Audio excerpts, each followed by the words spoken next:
السلام علیکم ورحمۃ اللہ۔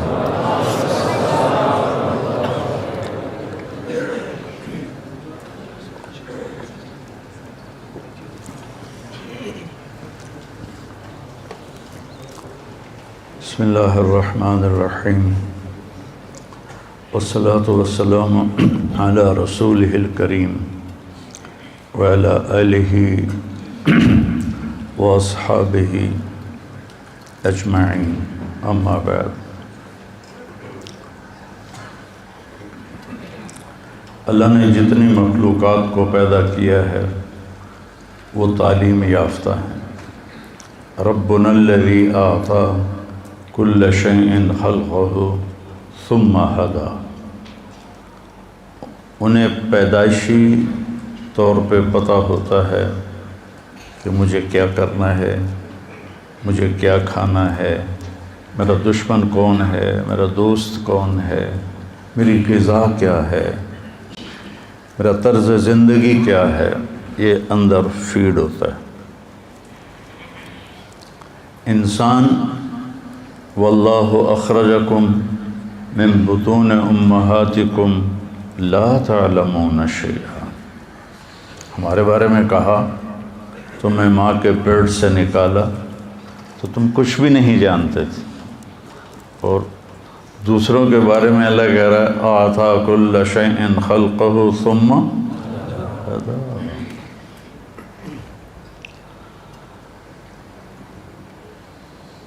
کتا دوڑتا ہوا آئے گا نا، سامنے پانی کو دیکھ کے رفتار نہیں روکے گا، دڑم چھلانگ لگائے گا، کہ اس کے اندر فیڈ ہے کہ میں تیرنا جانتا ہوں۔ ہاتھی آئے گا نا پیچھے سے دوڑتا ہوا تو پانی کو دیکھ کے کھڑا ہو جائے گا، پہلے اپنا پاؤں ڈالے گا اور دیکھے گا کہ کیا میرا پاؤں زمین پہ لگتا ہے یا نہیں۔ اگر اس کا پاؤں زمین پہ لگتا ہے تو پھر وہ دوسرا پاؤں ڈالتا ہے، ورنہ پیچھے ہٹ جاتا ہے۔ اسے کہاں سے پتہ چلا کہ مجھے تیرنا نہیں آتا؟ ایسی بے شمار مثالیں کائنات میں آپ دیکھیں۔ پرواز ہے دونوں کی اسی ایک فضا میں، کرگس کا جہاں اور ہے شاہین کا جہاں اور، کہ ایک ہی فضا میں گدھ بھی اڑتا ہے اور عقاب بھی۔ عقاب تازہ گوشت کھاتا ہے اور گدھ گلا سڑا بدبودار۔ یہ تماشا میں نے عملاً فعلاً کینیا کے جنگل مسائے مارا۔ 5000 کلومیٹر لمبا جنگل ہے وہ، 5000 کلومیٹر۔ تو اس کے اندر ہم گئے، ایک رات وہاں گزاری، وہاں ہوٹل بنے ہوئے ہیں بڑے بڑے۔ صبح ہمیں وہ لے کے نکلے، اس سے پہلے کئی چکر لگے، وہ نہیں وہ جو میں نے دیکھا کہ ایک طرف عقاب بوٹی نوچ رہا تھا اتنی سی تھی، اور ایک طرف گدھ ایک ڈھانچے کے اوپر سے ماس اتار رہا تھا۔ عقاب وہاں تھا اور گدھ یہاں تھا، اتنے فاصلے پر۔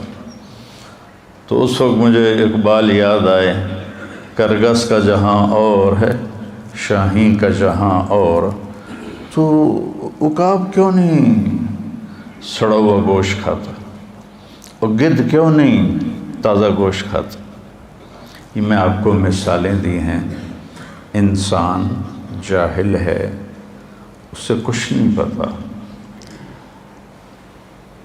میں نے اپنی آنکھوں سے کلپ دیکھا، ایک زرافہ نے بچہ دیا۔ کتنا بڑا ہوتا ہے زرافہ؟ تو جب ہم لینڈ کر رہے تھے مسائے مارا میں، جنگل کے اندر 6 ایئرپورٹ بنے ہوئے ہیں، 6 اور کچے ہیں، اور ہر ایئرپورٹ کے ساتھ ہوٹل بنے ہوئے ہیں۔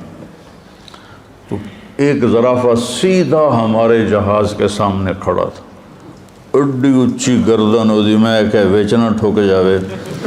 تو وہ خیر جہاز کی آواز سن کر وہ ادھر ہو گیا۔ تو میں نے دیکھا اس کی مادہ نے بچہ دیا، وہ کوئی 6 فٹ کی اونچائی سے گرتا ہے۔ وہ گرا اور تھوڑی دیر ایسے ایسے کرتا رہا، اور پھر ایک دم اٹھا اور جا کے ماں کے تھنوں کے اوپر پہنچ گیا۔ یہ علم کہاں سے آیا پیدا ہوتے؟ تو انسان کی فطرت میں غلط اور صحیح دونوں ہیں، اور انسان کی موت کے بعد ایک زندگی ہے، وہاں بھی ایک خوفناک انجام ہے، ایک بہترین انجام ہے۔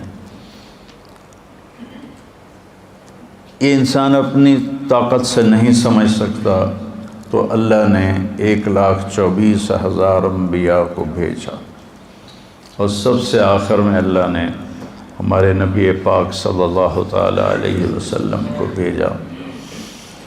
کوئی نبی چھوٹے خاندان میں پیدا نہیں ہوا، ہر نبی عالی شان خاندان میں پیدا ہوا۔ غربت امارت دونوں چلی، بادشاہت بھی چلی، لیکن کوئی نبی ایسا نہیں جو کسی چھوٹے خاندان میں پیدا ہوا۔ اور جب اللہ نے ہمارے نبی کو پیدا کرنے کا ارادہ کیا تو یہ جو بیج، نیا بیج آپ کے لیے تو نئی بات ہوگی، کپاس، گندم، چاول، اس کے بیج تیار کیے جاتے ہیں، اور ایک نئے بیج کو تیار ہونے میں 10 سال لگتے ہیں۔ اس کے اوپر اتنے مراحل ہیں، ان سے گزرتے گزرتے گزرتے گزرتے 10 سال میں جا کر ایک اعلیٰ بیج تیار ہوتا ہے۔ اللہ نے اپنے حبیب کو وجود میں لانا تھا تو 10,000 سال چھانٹی ہوتی رہی، اور 10,000 سال کے بعد اللہ نے اپنے حبیب کو وجود بخشا۔ تو آپ نے فرمایا ان اللہ تخیر القبائل فاختار العرب، سارے قبائل کو دیکھا، عرب کو چھانٹا۔ ثم تخیر العرب فاختار مضر، پھر سارے عرب کی چھانٹی کی، اس سے بھی چھوٹے سوراخوں والی چھلنی لگائی، تو اس میں سے مضر کو چھانٹا، باقی پیچھے رہ گیا۔ ثم تخیر مضر، پھر مضر کے لیے اس سے بھی چھوٹے سوراخوں والی چھلنی لگائی، فاختار قریش، سے اللہ نے قریش کو چنا۔ قریش کا نام فہر تھا، فہر بن مالک بن نضر بن کنانہ۔ قریش ویل مچھلی کو کہتے ہیں، جیسے ویل مچھلی سمندر پہ راج کرتی ہے، قریش کا عرب پہ راج تھا۔ ثم تخیر قریش، پھر قریش کے لیے اور باریک چھلنی لگائی، فاختار ہاشم، اس میں سے اللہ تعالیٰ نے ہاشم کا انتخاب کیا۔ ثم تخیر بنی ہاشم، ثم تخیر ہاشم، پھر اللہ تعالیٰ نے اور باریک چھلنی لگائی، اور اس میں سے صرف ایک ہستی وجود میں آئی۔ ثم تخیر بنی ہاشم فاختارنی، پھر اللہ نے بنی ہاشم کو چھانٹا تو اللہ نے مجھے پسند کیا۔ انا خیرکم ابا و نفسا، مجھ سے عالی شان نہ کسی کا نسب ہے نہ کسی کی شرافت۔ جب اللہ نے، آپ نے فرمایا جب اللہ نے قبائل بنائے تو مجھے سب سے بہترین قبیلے میں پیدا کیا، جب اللہ تعالیٰ نے خاندان بنائے تو مجھے سب سے بہترین خاندان میں پیدا کیا، جب اللہ نے آگے گھرانے بنائے تو سب سے بہترین گھر میں اللہ تعالیٰ نے مجھے پیدا فرمایا۔ تو ایک دفعہ عربوں نے بنی اسرائیل پہ حملہ کر دیا تو ان کے نبی ان کے لیے بد دعا کرنے لگے، تو اللہ نے فرمایا کہ بد دعا نہیں کر سکتے، اس میں میرا آخری نبی آنے والا ہے، ان کے لیے بد دعا کے لیے ہاتھ مت اٹھاؤ۔ تو اللہ تعالیٰ نے آپ کو خاندان کے لحاظ سے سب سے عالی نسب، حضرت معاویہ رضی اللہ عنہ سے کسی نے پوچھا کہ آپ لوگ زیادہ بہتر تھے یا بنو ہاشم؟ تو انہوں نے فرمایا کننا شرفا و ہاشم اشرف. سمجھ گئے نا؟ کننا اشراف، کننا اشراف و ہاشم اشرف. ہم شریف تھے اور وہ شریفوں کا سردار تھا. کننا اشراف و عبد المطلب اشرف. سمجھ گئے؟ ہم شرفاء تھے اور عبد المطلب شرافت کا بھی سردار تھا. کننا اشراف و ابو طالب اشرف. ہم شرفاء تھے، ابو طالب شرافت کے انتہا پر تھے. ثم جاء محمد فلم یترک لأحد شرفا. پھر اللہ کے نبی آئے تو پھر کسی کے لیے کچھ نہ بچا. ایک بنو امیہ کا حامی مدینے میں اور ایک بنو ہاشم کا حامی آپس میں بحث کر رہے. جیسے وہ کہہ رہا تھا بنو امیہ زیادہ بہتر ہیں، دوسرا کہہ رہا تھا کہ بنو ہاشم زیادہ بہتر ہیں.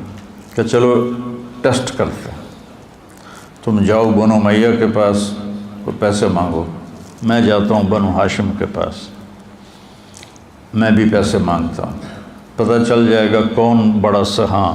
یہ ٹیسٹ ہو رہا تھا کہ زیادہ سخی کون ہے، زیادہ سخی کون ہے. تو بنو امیہ کا جو حامی تھا وہ 10 سرداروں کے پاس گیا کہ مجھے پیسے چاہیے. تو 10 ہزار سب نے دیا تو 1 لاکھ ہو گیا. تو جو بنو ہاشم کا قائل تھا وہ گیا عبداللہ بن جعفر کے پاس اور حسن بن علی رضی اللہ تعالیٰ عنہما کے پاس اور عبید اللہ بن عباس کے پاس. حضرت عبداللہ بن عباس کے چھوٹے بھائی. کہا جی میں ضرورت ہے، مجھے کچھ چاہیے. تو انہوں نے پہلے نے 1 لاکھ دیا، دوسرے نے 1 لاکھ دیا، تیسرے نے 1 لاکھ دیا. وہ 10 سے 1 لاکھ لے کر آیا، یہ 3 سے 3 لاکھ لے کر آیا. تو بنو امیہ والا کہنے لگا ٹھیک ہے میں ہار مان گیا، بنو ہاشم سب سے اعلیٰ ہیں، سب سے زیادہ سخی ہیں، چلو واپس کریں پیسے. تو بنو امیہ والا گیا ان سرداروں کے پاس کہ جی وہ ہم تو ایسے ہی ٹیسٹ کر رہے تھے، ہم کوئی ضرورت نہیں ہے تو آپ یہ لے لیں. ہم نے کہا ٹھیک ہے دے دو. تو 10 کے 10 نے وہ پیسے واپس لے لیے. لیکن جب وہ گیا ان روشن چراغوں کے پاس تو انہوں نے فرمایا کہ اہل بیت کے گھر سے جب کوئی چیز نکل جاتی ہے واپس نہیں آتی، جاؤ تمہیں ہدیہ، تمہیں ہدیہ. تو اس طرح اللہ تعالیٰ نے لَقَدْ جَاءَكُمْ رَسُولٌ مِّنْ أَنفُسِكُمْ عَزِيزٌ عَلَيْهِ مَا عَنِتُّمْ حَرِيصٌ عَلَيْكُمْ بِالْمُؤْمِنِينَ رَءُوفٌ رَحِيمٌ. اور اس کو یوں بھی پڑھتے ہیں ادھر افریقہ میں گیا، وہ کون سا ملک تھا، موریتانیہ. لَقَدْ جَاءَكُمْ رَسُولٌ مِّنْ أَنفُسِكُمْ، انفسکم نفیس، انفسکم منکم تمہارے درمیان. تو اللہ تعالیٰ نے 10,000 سال چھلنیاں لگاتے 22 اپریل 571 عیسوی اور 12 ربیع الاول اور اصحاب فیل والا سال اور ہمارے ہندوستان کا کیلنڈر 1 جیٹھ 628 بکرمی پیر کی صبح 4:20 پر اللہ نے آپ کو دنیا میں بھیجا. تو 4:20 میں کیوں کہتا ہوں کہ میں نے مکہ میں 22 اپریل کی صبح صادق دیکھی. اب تو کیلنڈر چھپے ہوئے ہیں نا، تو اس میں 4:20 تھا. تو علامہ سلیمان منصور پوری رحمہ اللہ تعالیٰ نے جو رحمۃ للعالمین لکھی ہے انہوں نے بھی 4:20 اس میں لکھا ہے، میں نے وہیں پڑھا، بہت پرانی بات ہے۔ پھر میں نے اس کی تصدیق کی کیلنڈر سے، تو وہ آپس میں مل گیا۔ تو جب آپ پیدا ہوئے تو نوشیروان نے ایک محل بنایا تھا، اس میں پوری پتھر کی اینٹیں نہیں تھیں، پوری چٹان کو کاٹ کے وہ بنایا تھا۔ تو اس کے 14 بڑے کنگرے برج دھڑم سے ٹوٹ کے نیچے گرے، اور 1000 سال سے کسریٰ کے دربار میں آگ جل رہی تھی، 24 گھنٹے جلتی تھی، اود کی لکڑی سے آگ جلائی جاتی تھی، وہ ایک دم بجھ گئی، اور دریا اور بحیرہ ساوا اس کا پانی ایک دم خشک ہو گیا۔ تو نوشیروان ڈر گیا کہ یہ کیسے گر سکتے ہیں، تو اس نے کہا کسی کو بلاؤ جو آسمانی کتابوں کا عالم ہو۔ تو ہیرا عراق کا شہر ایران کے قبضے میں تھا، وہاں عبد المسیح ایک بڑا عیسائی تھا۔ جب ہیرا کا محاصرہ ہوا، وہ باتوں سے باتیں جڑ جاتی ہیں، تو حضرت خالد بن ولید امیر تھے، تو عبد المسیح آیا کہ ہم لڑتے نہیں، ہم سے صلح کر لو، اگر صلح نہیں کرو گے نا تو یہ زہر ہے، سم ساعتن، 1 منٹ میں آدمی کی جان لے لیتا ہے۔ خالد بن ولید نے پوچھا یہ کیا ہے؟ کہ یہ سم ساعتن، کہ 1 ساعت سے مراد یہاں گھنٹہ نہیں، کہ 1 گھڑی، کہ 1 گھڑی میں یہ انسان کی جان لے لیتا ہے۔ تو خالد بن ولید نے کہا دکھاؤ، اسے دکھایا، تو انہوں نے اس کا ڈھکن کھولا، بسم اللہ الذی لا یضر مع اسمہ شیء فی الارض ولا فی السماء وهو السمیع العلیم۔ صحابہ بھاگے روکنے کے لیے، لیکن ان کے پہنچنے سے پہلے وہ سارا پی گئے، اور ان کو تھوڑا سا پسینہ آیا اور ٹھیک ٹھاک۔ تو عبد المسیح کہنے لگا جب تک تیرے جیسے لوگ موجود ہیں تمہارے اس سیلابی ریلے کو کوئی نہیں روک سکتا۔ تو یہ عبد المسیح کا واقعہ مجھے یاد آ گیا ہیرا کی وجہ سے۔ ہیرا سے اس کو بلایا، اس نے کہا جی میں تو اتنا نہیں جانتا، میرا ماموں ہے شام میں رہتا ہے، اس کا نام ہے ستیح، تو میں اس کے پاس جاتا ہوں۔ تو اس کو بھیجا، تو وہ سکرات میں تھا، موت کے علامات ظاہر تھیں، تو اس کو ہلایا کہ یا خال یا ستیح، مامو جی میں عبد المسیح ہوں۔ جھنجھوڑ کے جب انہوں نے اس کو دیکھا تو کہنے لگے بعثہ کا ملک و بنی ساساں لارتجاس الایوان و خمود النیران و غموز بحیرۃ ساوا۔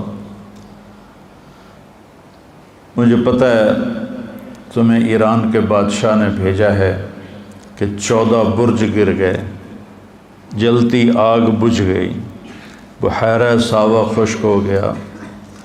تو کہا اخبر وَإِذَا ظَهَرَ صَاحِبُ الْحَرَاوَةِ وَكَثْرَتِ التِّلَاوَةِ وَفَاضَتْ وَادِ السَّمَاوَةِ وَغَادَتْ بُحَيْرَةُ سَاوَةِ فَلَيْسَ الشَّامُ لِسَتِيحٍ شَامًا وَلَيْسَ الْعِرَاقُ لِعَبْدِ الْمَسِيحِ مَقَامًا۔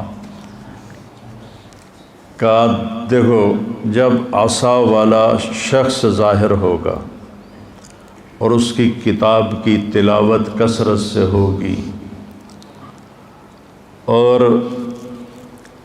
بحیرہ ساوا خشک ہو جائے گا، وادی سماوا پانی سے بھر جائے گی، تو پھر شام میرا شام نہیں اسی کا ہوگا، اور عراق تیرا عراق نہیں، وہ بھی اسی کا ہوگا۔ پیدائش پر یہ، اور جتنے بت جہاں تھے پوری دنیا میں دھڑم سے گرے اور منہ کے بل زمین پر، منہ کے بل زمین پر سارے کے سارے۔ تو اس نے واپس آ کر کہا کہ وہ کہہ رہا ہے کہ ہاں ایک بات بھول گئی کہ 14 برج نوشیروان کے بعد 14 بادشاہ آئیں گے اور پھر اس کی سلطنت ختم ہو جائے گی۔ جب نوشیروان نے سنا 14 بادشاہ تو 200-300 سال تو لگ ہی جائیں گے، وہ تو 45 سال میں کام ختم ہو گیا، 50 سال میں اوپر نیچے آتے گئے، اوپر نیچے آتے گئے، اور بغاوت ہو گئی، قتل و غارت ہو گیا۔ تو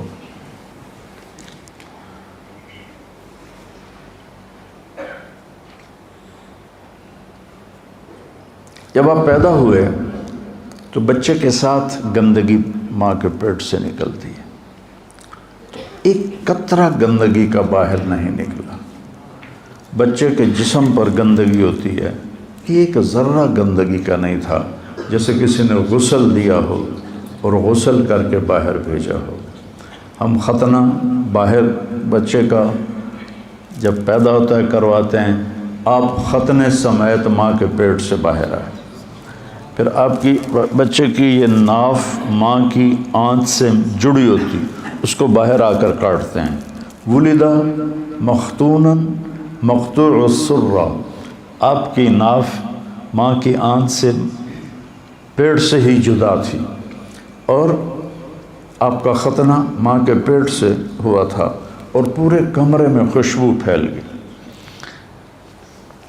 عبد الرحمن بن عوف کی والدہ آپ کی دائی تھیں اس وقت، تو انہوں نے دیکھا تو حیران پریشان، بھئی ختنہ ہوا ہے اور ادھر ناف کٹا ہوا ہے، ادھر گندگی کوئی نہیں دھلا دھلایا ہے، ادھر ساری خوشبو پھیل رہی ہے، یہ کون ہے؟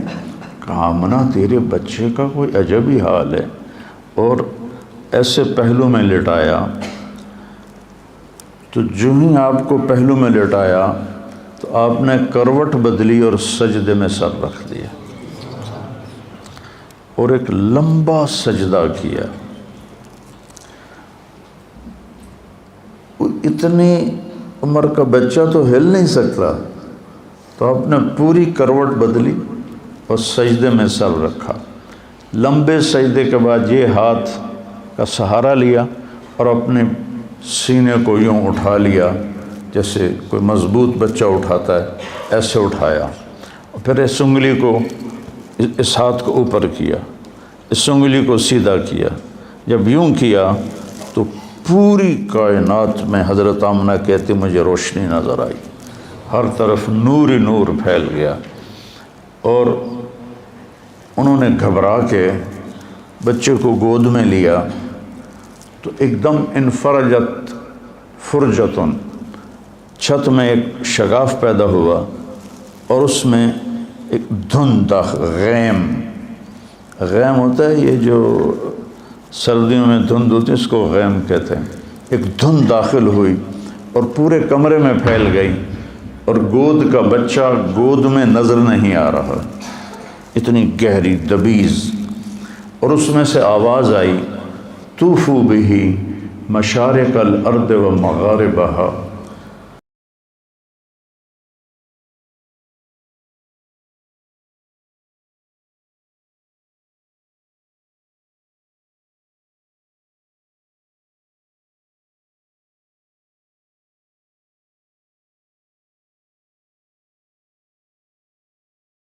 مشرق یہ جلل میں اور شیش کی معرفت دو، وشجاعت نوح، اور نوح علیہ السلام کی شجاعت دو، وخلت ابراہیم، ابراہیم علیہ السلام کی دوستی دو، واستسلام اسماعیل، اسماعیل علیہ السلام کی قربانی دو، وفصاحت صالح، صالح علیہ السلام کی فصاحت دو، وحکمت لوط، اور لوط علیہ السلام کی حکمت دو، وحب دانیال، اور دانیال علیہ السلام کی محبت دو، وہ شدت موسیٰ، اور موسیٰ علیہ السلام والی شدت دو، و جہاد یوشع، یوشع علیہ السلام والا جہاد دو، و طاعت یونس، یونس علیہ السلام کی اطاعت دو، و لحن داود، اور داؤد علیہ السلام کی مٹھاس دو، میٹھا وہ آپ کی جو لحن تھا لحن داودی وہ دو، و زہد عیسیٰ، اور عیسیٰ علیہ السلام جیسا زہد دو، وَأَغْمَسُوهُ فِي أَخْلَاقِ النَّبِيِّينَ، اور سارے نبیوں کے اخلاق اس بچے میں ڈال دو۔ پھر ایک دم بادل چھٹا اور آپ گود میں تھے، اور آپ کا چہرہ سے نورانی منور روشن تھا۔ تو عرب کی عادت تھی کہ بچوں کو باہر بھیجتے تھے، ان کے لیے مکہ شہر تھا، آج کے لحاظ سے تو چھوٹی سی بستی تھی، تو وہ آگے پہاڑوں میں بھیجتے تھے، ایک تو زبان فصیح ہو، اس میں کوئی ملاوٹ نہ ہو۔ تو جیسے یہ امارات میں، سعودیہ میں پٹھانوں نے، پنجابیوں نے عربوں کی عربی کا بیڑا بھی غرق کر دیا۔ یہ سارے امارات میں کیف حالک، چیف حالک، چیف،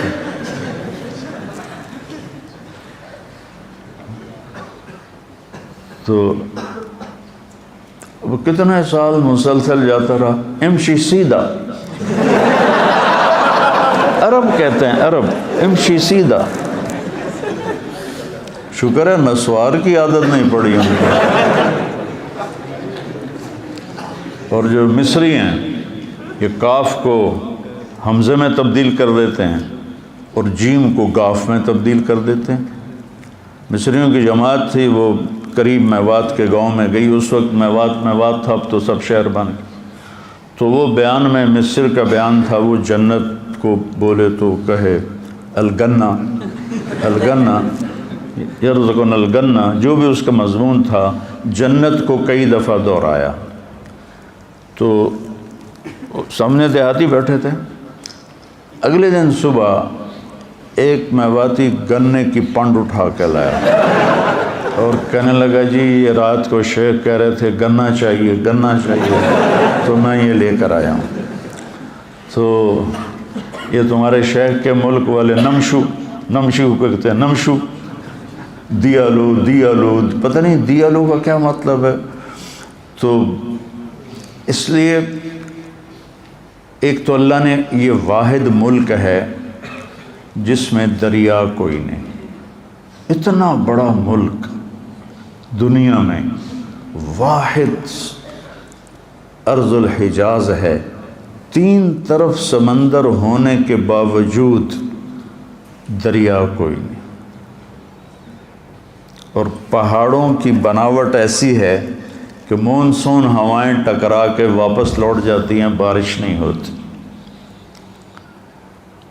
یہ گویا کہ آخری نبی کے لیے زمین تیار کی جا رہی ہے، اِنَّا سَنُلْقِي عَلَيْكَ قَوْلًا ثَقِيلًا، تو اس کے لیے تیار تو ہونا پڑے گا نا۔ جیسے یہ پہلوان ویٹ اٹھانے کے لیے پھر طاقت لگاتے آگے بڑھتے ہیں، تو ماحول ایسا دیا گیا جس میں مشقت کے سوا کچھ نہ تھا۔ تو قبیلہ بنو سعد سے آئیں وہ خواتین، تو حضرت حلیمہ کی جو ڈاچی بھی کمزور، اونٹنی بھی، اور گدھی بھی کمزور، جس پر وہ اونٹنی پر سامان تھا، گدھی پر وہ سوار تھیں، اور ان کے خاوند ابو کبشہ ساتھ پیدل چل رہے تھے۔ تو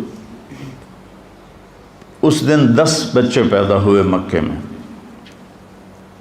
تو لینے کے لیے جو عورتیں آئیں سب نے آپ کو دیکھا اور یتیم سمجھ کے چھوڑ دیا، اور باقی 9 لے لیے۔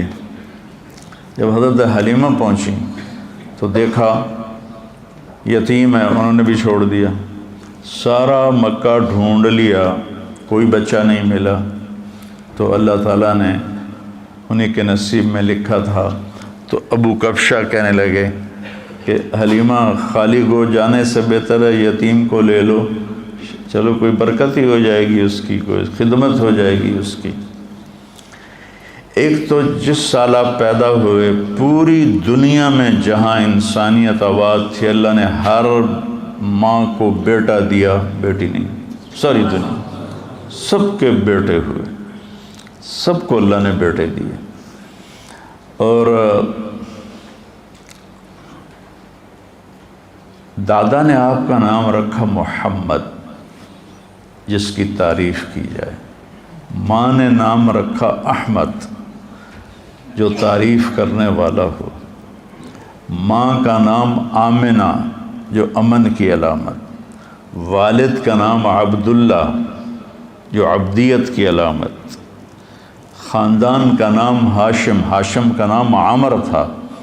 ہاشم اس لیے کہتے ہیں روٹی کو چورا کر کے نا سالن میں، یہ ڈیرہ اسماعیل خان والے صوبت کہتے ہیں، صوبت وہ پرات میں ہے، کوئی ڈیرہ اسماعیل خان کا کہتے ہو نا، ہاں، تو وہ سرید بن جاتا ہے شوربے میں، روٹیاں بھگو کے توڑ کے اور گوشت۔ تو سب سے پہلے حضرت ہاشم نے حاجیوں کو اس طرح کھانا کھلانا شروع کیا، تو ان کا نام ہاشم پڑ گیا۔ تو خاندانی نام ہاشم، کھانا کھلانے والے۔ دودھ پلانے والی کا نام حلیمہ، حلم، اخلاق۔ اور دودھ پلانے والی کا خاندان سعد، بنو سعد، سعادت۔ جب حلیمہ نے ارادہ کر لیا کہ میں یتیم لیتی ہوں، تو ان کے دادا نے ان کو بلایا کہ تمہارا نام کیا ہے؟ تو میرا نام حلیمہ ہے۔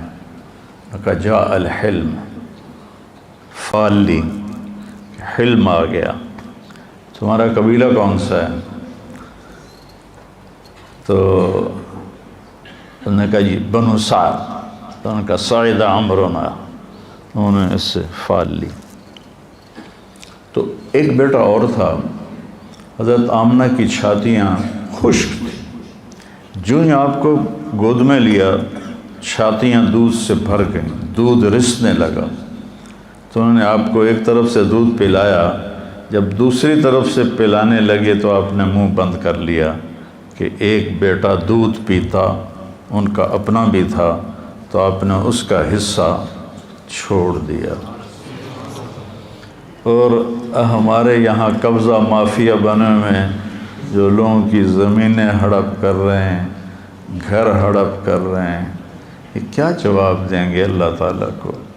بدبخت یہیں چھوڑ کے مر جاتے ہیں۔ اجل ہی نے چھوڑا نہ کسرا نہ دارا، اسی سے سکندر صفات بہارا، ہر ایک لے کے کیا کیا نہ حسرت سے دارا، پڑا رہ گیا سب یوں ہی ٹھاٹ سارا، جگہ جی لگانے کی دنیا نہیں ہے، یہ عبرت کی جا ہے تماشا نہیں ہے۔ آپ ابھی اپنے شعور میں نہیں ہیں اور اپنے بھائی کا حصہ چھوڑ دیا۔ تو رات ہو گئی تھی، تو اونٹنی میں دودھ کا قطرہ نہیں تھا، تو حضرت حلیمہ رضی اللہ عنہ کہنے لگی ابو کبشہ کوشش کرو کوئی 2-4 قطرے نکل آئیں تو کچھ ہمارا پیٹ بھر جائے۔ تو وہ جب گئے، رات کا اندھیرا، انہوں نے اونٹنی کو جب تھنوں کو ہاتھ لگایا تو وہ مشکیزے کی طرح نیچے لٹکے ہوئے تھے۔ تو ایک گلاس کیا، پورا برتن انہوں نے دودھ سے بھر لیا۔ تو جب لے کر آئے تو حلیمہ کہنے لگی یہ کہاں سے؟ کہا اونٹنی سے۔ کہا نہیں، یہ اس کی برکت سے۔ دونوں نے پیٹ بھر کے پیا۔ صبح جب چلنے لگے تو حضرت حلیمہ نے آپ کو گود میں لے کر اس پر گدی پر سوار ہوئے، تو ایک دم گدی نے منہ موڑا اور حرم شریف کی طرف منہ کر کے یوں سجدے میں سر جھکایا، یوں پھر سر اٹھایا اور پھر یوں سجدے میں سر اپنا لے گیا، پھر سر اٹھایا اور پھر یوں سجدے میں دے کے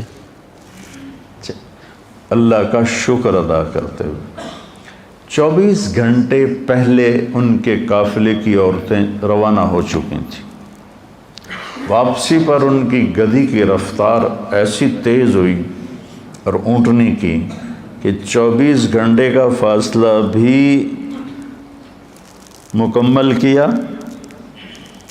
اور ان کو 24 گھنٹے بعد چل کے جا کے پکڑا اور آگے نکل گئیں۔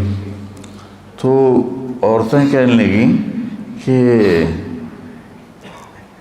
ان لأتان آمنۃ لشأنا آمنہ حلیمہ ان لأتان حلیمۃ لشأنا حلیمہ، یہ تیری لگتا ہے سواری بدل گئی ہے، کوئی بڑی شان والی سواری آئی ہے۔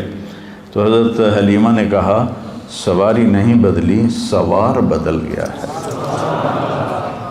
ان لہذا الراکب لشأنا، اس سوار ہونے والے کی شان ہے، کھوتی تو وہی ہے بیچاری پانی میں۔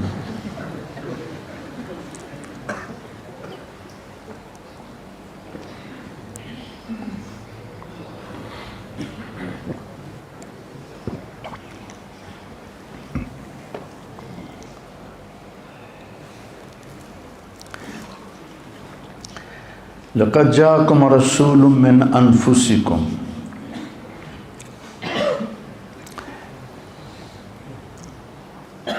ربیع الاول میں سیرت کی بات کرنا جیسے ہم کر رہے ہیں یہ محمود ہے۔ جس قسم کے طریقے رائج ہو گئے ہیں یہ تو نہیں تھے پہلے، لیکن اس طرح میں نے ہر ملک میں دیکھا جہاں کبھی کہیں مجھے 12 ربیع الاول گزارنے کا موقع ملا تو وہاں ایسے مسجدوں میں جمع ہوتے ہیں، آپ کی تعریف میں اشعار ترنم کے ساتھ، پھر خطابات آپ کی شان میں ہوتے ہیں۔ تو اس طرح یہ جلسے جلوس صرف ہمارے بر صغیر میں ہیں یا اور بر صغیر کے لوگ جہاں کہیں آباد ہیں، لیکن آپ کی آمد پر اظہار فرحت یہ پوری امت میں ہے، پوری امت میں ہے۔ تو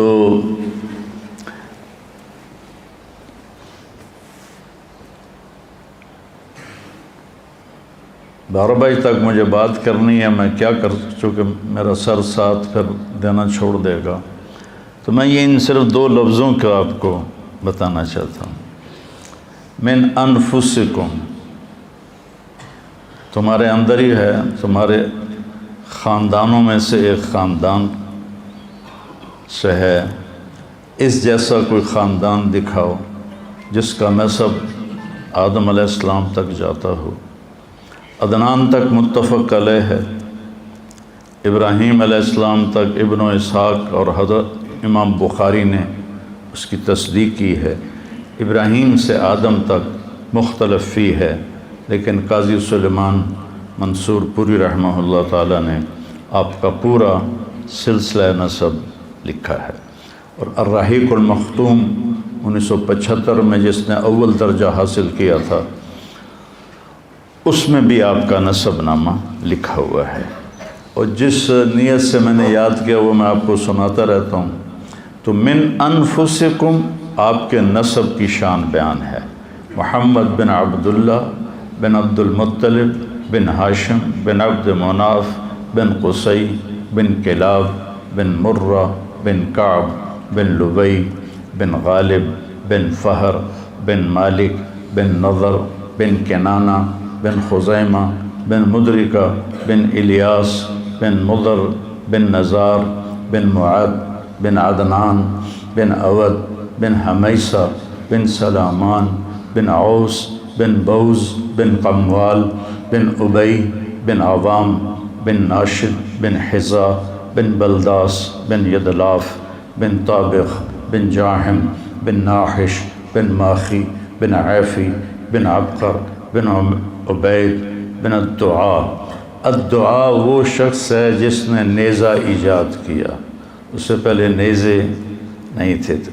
الدعاء آپ کے نسل میں نیزے کا اسلحہ انہوں نے ایجاد کیا، بن حمدان بن سمبر بن یثربی بن یحزن بن یلحن بن ارعوا بن عیزی بن ذیشان بن عیسر بن اقناد بن ایہام بن مقصر بن ناحث بن زارع بن سمی بن مزی بن عوض بن عرام بن قیدار بن اسماعیل بن ابراہیم بن آذر بن ناحور بن سروج بن رعو بن فائج بن عابر بن ارفخشاد بن سام بن نوح بن لامک بن متوشالہ بن ادریس بن یرد بن ملہلئیل بن قینان بن آنوش بن شیس و بن آدم علیہ السلام۔ میں جب جاتا ہوں دربار رسالت تو آپ کو سلام پیش کرتا ہوں، تو پورا آپ کا نسب پڑھ کے میں آپ کو سلام پیش کرتا ہوں۔ تو من انفسکم لقد جاءکم رسول من انفسکم، نفیس۔ تو پہلے ام معبد کی سنو، الخزاعیہ، کہ کیسے نفیس تھے۔ رأیت رجلا ظاہر الوضاء ابلج الوجه حسن الخلق لم تعبه ثجلة ولم تزر به سعلة وسيم قصيم في عينيه دعج في أشفاره وطف في صوته سحل في لحيته كثاثة في عنقه سطع إن تكلم علاه البهاء وإن سكت علاه الوقار۔ کیا ردم ہے، جس کو کچھ بھی سمجھ نہ آتی ہو عربی کی، وہ بھی اس الفاظ کی موسیقی سے اثر لیے بغیر نہیں رہ سکتا۔ تو ظاہر الوضاء کا میں ترجمہ کیا کرتا ہوں کہ ابو معبد مجھے یوں لگا جیسے 14ویں کا چاند ہی کپڑے پہن کے زمین پہ آ گیا، ایسے حسین، ابلج الوجہ، ایسے روشن چمکتا چہرہ، حسن الخلق، سر سے لے کر پاؤں تک حسن آپ کا غلام تھا، پیٹ نکلا ہوا نہیں تھا کہ برا لگے۔ اور مولوی کا پیٹ نکل آئے نا تو اس کو سزا دینی چاہیے۔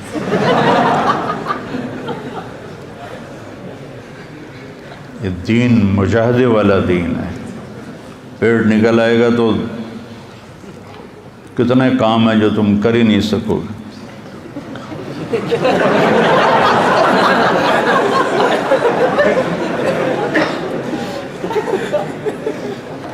اور نہ آپ اتنے کمزور تھے کہ بے روب ہو جائیں۔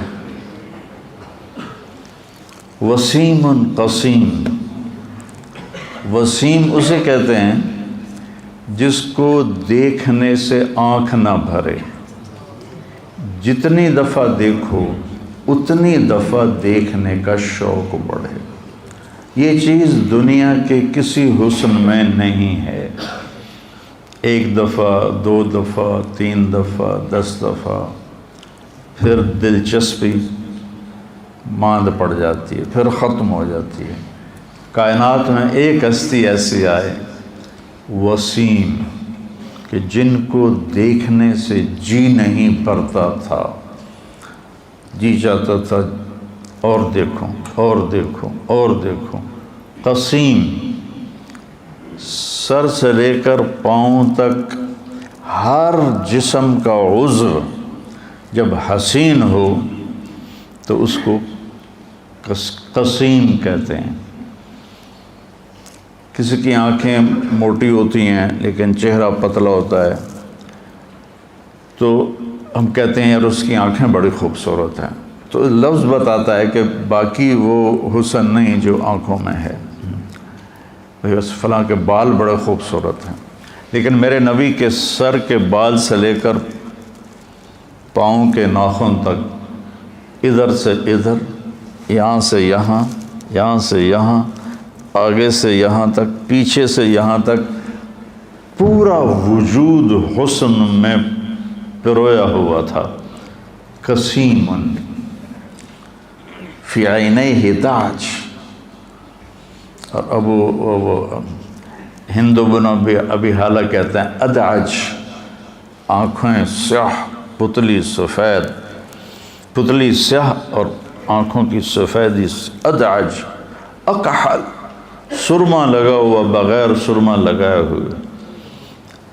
اشکل، سرخ لکیریں ڈورے آنکھوں میں. اہدب، یہ پلکیں بڑی لمبی اور دراز. یہ عورتیں نا مصنوعی پلکیں لگاتی ہیں، کہیں جانا ہو کسی فنکشن پہ تو وہ موٹی موٹی نظر آتی ہیں، پتہ لگ جاتا ہے مصنوعی ہیں. تو میرے نبی کی پلکیں خود ہی لمبی تھیں جو آنکھوں کو اور حسین بنا دیتی ہیں، چہرے کو اور حسین بنا دیتی ہیں. ابرق، انجل، اکحل، احور، اہدب، اشکل، ادعج، یہ سارے میرے نبی کی آنکھوں کی صفات ہیں، جس کا مطلب ہے کہ کائنات میں ایسی آنکھ کسی کی نہیں بنی. آپ کی آنکھوں میں آنکھیں ڈال کے کوئی بات نہیں کر سکتا تھا. جب آپ آنکھ اٹھا کر دیکھتے تھے باقی سارے ایسے ہو جاتے تھے. ایسی چمک تھی آپ کی آنکھوں میں، کوئی آپ کی آنکھوں میں آنکھیں ڈال کے دیکھ نہیں سکتا سوائے دو آدمیوں کے، ایک ابو بکر اور ایک عمر رضی اللہ عنہما. ان کے سوا باقی کوئی بھی آپ کے جب آپ آنکھ اٹھاتے تو باقی یوں ہو جاتے تھے. فی صوتہ سحل، آواز میں ایک روح اور ایک کشش اور ایک موسیقی.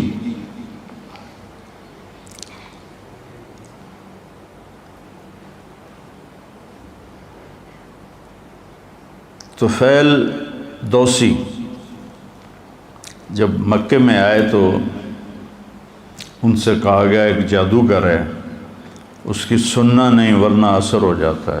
ان نے کانوں میں روئی ڈال لی کہ میں سنوں ہی نہیں.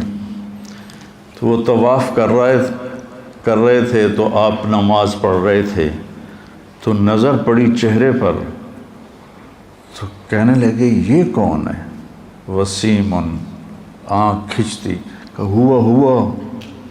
وہی ہے جادوگر. کہنے لگے میں سوچ میں پڑ گیا یہ چہرہ جادوگر کا نہیں ہو سکتا، اور میں عقل مند آدمی ہوں، قبیلے کا سردار ہوں، میں سنوں گا ٹھیک ہوگی تو لے لوں گا، غلط ہوگی تو چھوڑ دوں گا. تو طواف سے فارغ ہو کر آئے تو آپ نماز سے فارغ تھے، آ کر بیٹھنے لگے، کانوں سے روئی نکالی. ما تقول یا محمد، کیا بات کرتے ہو تم؟ تو آپ نے کہا ان الحمد للہ احمدہ واستعینہ واؤمن بہ واتوکل علیہ من یہدہ اللہ فلا مضل لہ ومن یضللہ فلا ہادی لہ. تو ان پر لرزہ طاری ہو گیا کہ اعد فقد بلغنا قاموس البحر، تیرے چند جملوں نے ساتوں سمندر پی لیے ہیں، دوبارہ تو سناؤ. آپ نے پھر سنایا تو انہوں نے کلمہ پڑھ لیا. فی صوتہ سحل، آواز ایسے کھینچتی تھی. فی لحیتہ کثافہ، داڑھی بڑی حسین خوبصورت گھنی داڑھی، اور سر میں 20 سفید بال تھے یا 14، دونوں روایت ہیں. فی عنقہ سطح، لمبی گردن تھی. لمبی گردن حسن کا ایک بہت بڑا نمونہ ہوتا ہے کہ جس کی گردن لمبی ہو، اور جس کی گردن اندر دھنسی ہو نا وہ بڑا پلیت ہوتا ہے. وہ اس سے بچ کے رہنا چاہیے.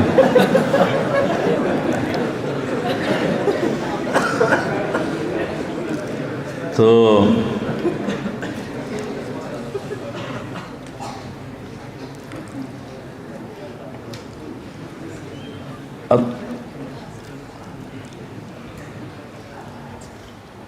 شدید و سواد الشعر، ہند بن ابی حالہ، سیاہ کالے بال، عظیم الہامہ،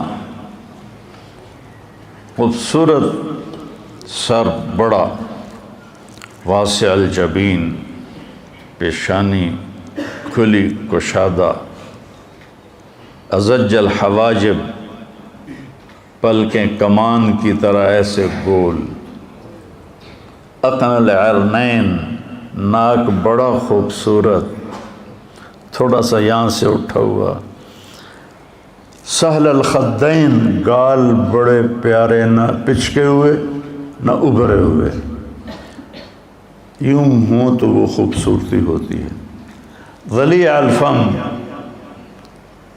کھلا منہ، خوبصورت ہونٹ، مفلج الاسنان، یہ 4 دانتوں میں خلا، اشنب، دانت ایسے گولائی میں تھے سارے، ایسے کسی کے آگے ہوتے ہیں، پیچھے ہوتے ہیں، اوپر ہوتے ہیں، نیچے ہوتے ہیں، ایسے گولائی میں آپ کے دانت تھے، کث اللحیہ، داڑھی گھنی تھی، اور گردن لمبی تو میں پہلے بتا چکا ہوں، بعید ما بین المنکبین، کندھوں کا درمیانی فاصلہ زیادہ، عریض الصدر، چوڑی چھاتی، طویل الزندین، بازو لمبے، سائل الاطراف، انگلیاں لمبی سیدھی، رحب الراحہ، کشادہ ہتھیلی، کشادہ ہتھیلی سخاوت کی علامت ہوتی ہے، اور چھوٹی ہتھیلی یہ قیافہ ہے نہ کہ کوئی حدیث، اور چھوٹی ہتھیلی وہ دیکھ رہا ہے کہ میری چھوٹی ہے، تو وہ بخل کی علامت ہے، چھوٹی ہتھیلی والے بخیل ہوتے ہیں۔ سوا البطن والصدر، سینہ اور پیٹ برابر تھا، دقیق المسربہ، یہاں سے بالوں کا تار چلتا تھا اور آ کر ناف پہ وہ ختم ہو جاتا تھا، اشارت ذراعین، یہاں تھوڑے تھوڑے بال تھے، باقی آپ کا پورا جسم بالوں سے صاف تھا، چاندی کی طرح چمکتا ہوا آپ کا جسم ہوتا تھا، اور مسیح القدمین، پاؤں پہ لگتا تھا جیسے تیل لگا ہوا ہو، خمسان الاخمسین، یہ جگہ زیادہ گہری تھی جو تیز چلنے میں مدد دیتی ہے، دوڑنے میں مدد دیتی ہے، اذا التفت التفت جمیعا، جب کوئی آپ کو متوجہ کرتا تھا تو آپ ایسے نہیں دیکھتے تھے، بھائی کیا نام ہے تمہارا؟ محمد، یہ مولوی محمد مجھے کہے مولانا صاحب تو میں یہ اتنا کروں گا، میں کہ جی فرمائیے، لیکن میرے نبی کو جب ادھر سے کوئی پکارتا تو آپ پورا ایسے مڑتے تھے، ایسے کہتے جی فرمائیے۔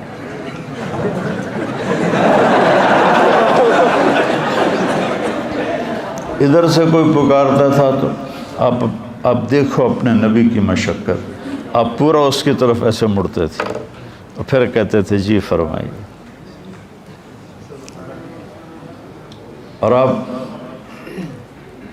قدم چھوٹے اٹھاتے تھے، لمبے لمبے قدم اٹھانے سے چال بے روب ہو جاتی ہے، چھوٹے قدم اٹھاتے تھے اور ان میں تیزی ہوتی تھی، آپ چلتے تھے صحابہ پیچھے دوڑتے تھے، آپ کی چال میں اتنی تیزی تھی۔ تو من انفسکم، کون بیان کر سکتا ہے نبی کی صفات کو؟ جیسے اللہ ناقابل بیان ہستی ہے، میرا نبی بھی ناقابل بیان ہستی ہے، کون آپ کی صفات کو بیان کر سکتا ہے؟ کہ اللہ نے اپنی پسند کا بنایا، وہ ہے نا وَأَحْسَنَ مِنْكَ لَمْ تَرَ قَطُّ عَيْنِي وَأَجْمَلَ مِنْكَ لَمْ تَلِدِ النِّسَاءُ۔ حسن کہتے ہیں جسمانی خوبصورتی کو، اور جمال کہتے ہیں خاندانی شرافت کو۔ ہم دونوں کو مطلب خوبصورت لیتے ہیں، تو آپ دیکھیں چناؤ وَأَحْسَنَ مِنْكَ لَمْ تَرَ قَطُّ عَيْنِي، یہ چونکہ آنکھ سے نظر آتا ہے، ٹھیک ہے نا، تو یہاں آنکھ کا لفظ آیا۔ وَأَجْمَلَ مِنْكَ لَمْ تَلِدِ النِّسَاءُ، اور جمال کا تعلق نسب سے ہے تو وہاں کسی ماں نے تیرے جیسا جنا نہیں۔ خلقت مبرأ من کل عیب، آپ ہر عیب سے پاک پیدا ہوئے۔ کأنک قد خلقت کما تشاء، آپ جیسے آپ نے اپنے آپ کو چاہا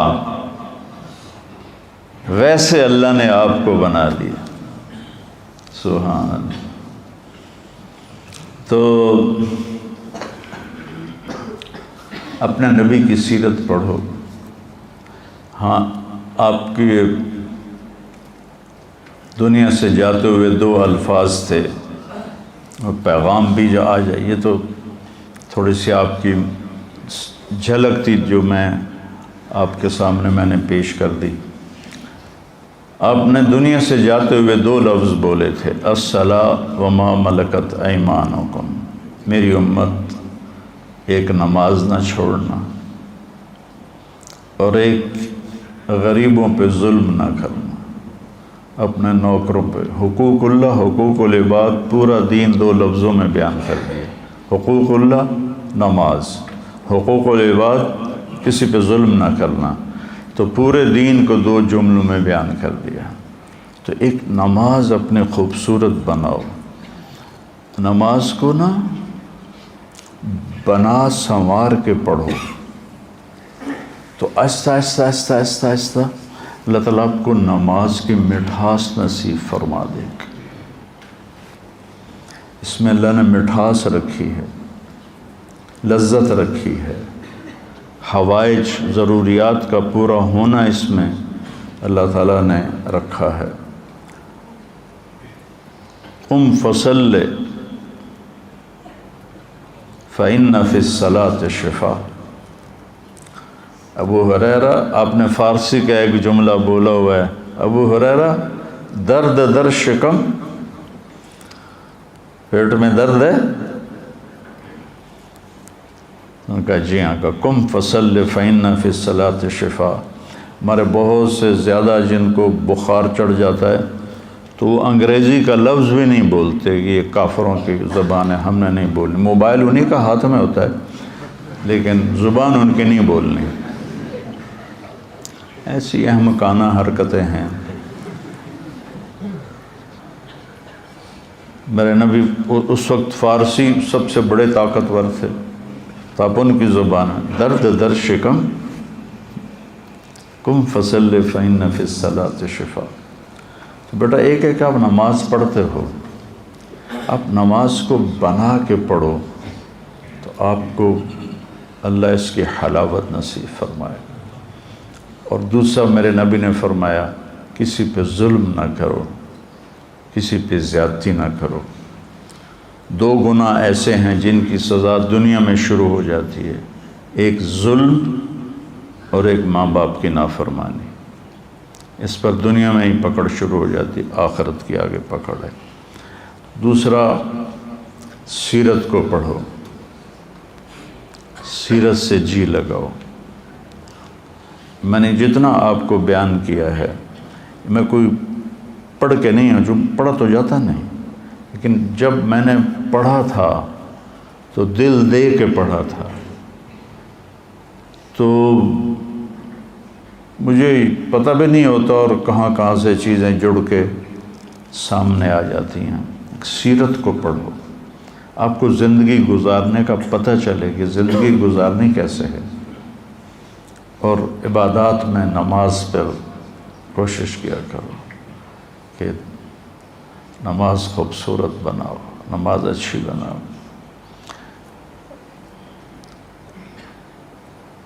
رائمنڈ میں بڑی شدت تھی،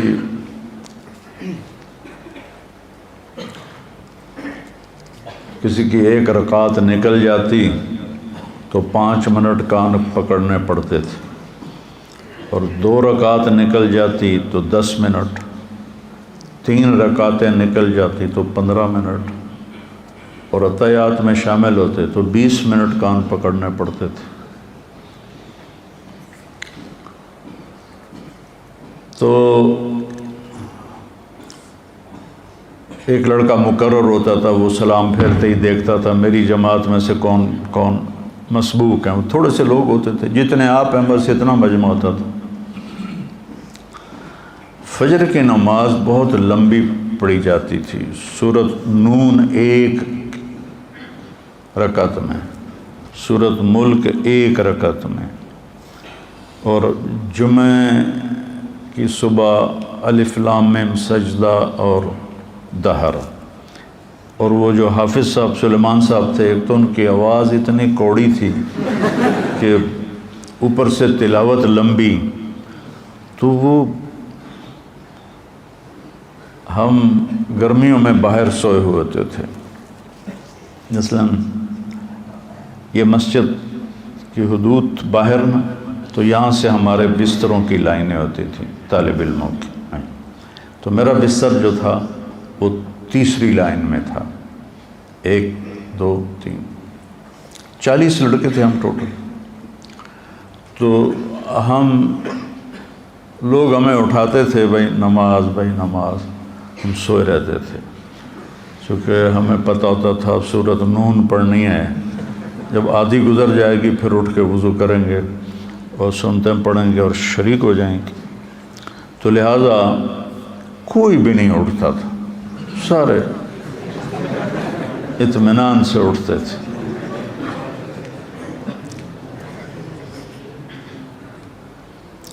تو ایک دن ایسا ہوا کہ ہم حسب معمول سوئے ہوئے، حافظ سلیمان کی سورت رحمۃ اللہ علیہ کی سورت فاتحہ سن رہے تھے، الضالین ایسے ان کی آواز، ایک دم آواز آئی الم نشرح لک صدرک۔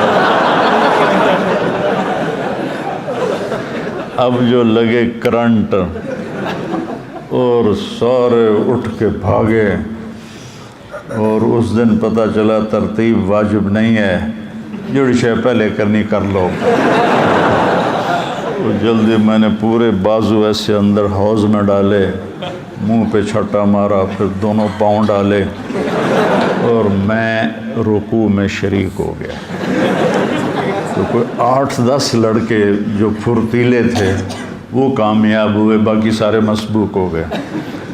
تو سب کی پیشی ہو گئی، تو مولانا ظاہر شاہ صاحب ہنس پڑے، کہنے لگے بزرگا ان کا تھا تکیہ، بزرگا یہ سمجھ رہے تھے کہ حافظ سلیمان سورۃ نون پڑھے گا، یہ آرام سے اٹھیں گے، پھر شریک ہو جائیں گے، آج ان کے ساتھ دھوکہ ہو گیا۔